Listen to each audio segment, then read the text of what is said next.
男人一觉醒来，发现自己被绑在了审讯台上。审讯者逼问他在为谁工作，并且一直叫着他赖克这个名字，这令他很是蒙圈。武奇这个名字自己已经叫了300多年，不记得自己有过其他名字啊！失去耐心的审讯者没有犹豫，一枪就将他爆了头。可下一秒，他却完好无损的再次出现在审讯台上。原来他们处在虚拟世界，而这里的设定都在操控者的弹指一挥间。虽然每次能重启复活，但每次所经历的痛苦却是真实存在的。此时他看到对方的容貌在快速转换，他一眼就认出对方是之前袭击过他的人。于是他趁着超负荷运转的薄弱时期，逃回到了现实世界，随手拿起武器打碎手铐，开始反击。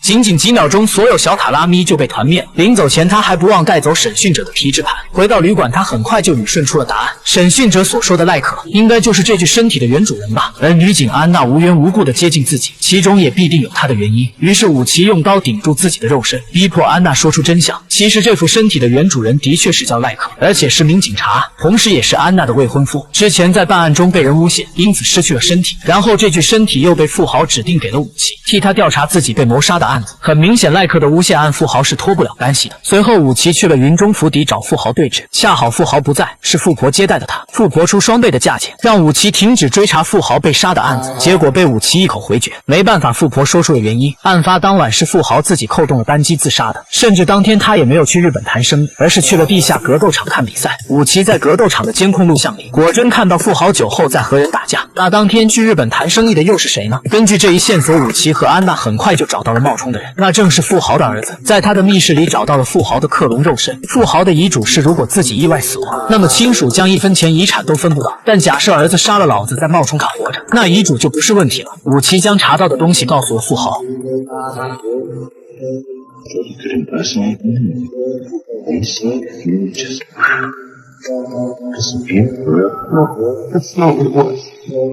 不知道富豪的儿子是扮猪吃老虎，还是他真的没有想杀富豪的念头。他自己说是想证明自己不是窝囊废，可以独当一面的去处理事情，所以才会冒充富豪去日本谈生意。可富豪似乎并不相信儿子牵强的理由，最后是母亲站出来挡在前面保护自己的儿子。富豪突然转身砸向儿子私藏的克隆体，一方面是想借此举动震慑自己的，另一方面是告诉在场的众人此事到此为止。发泄完后，他解除了与武奇的雇佣关系，因为再这样查下去，指不定还会查出什么样的事儿。与此同时，安娜继续暗中调查未婚夫当年的诬陷案，而现在唯一的线索就是武奇带回来的那个审讯者的皮质盘。安娜将皮质盘插入一个小混混的肉身，希望能问出有用的东西。可当他们进入电梯后，在外面的武奇突然看到了可怕的幽灵使者。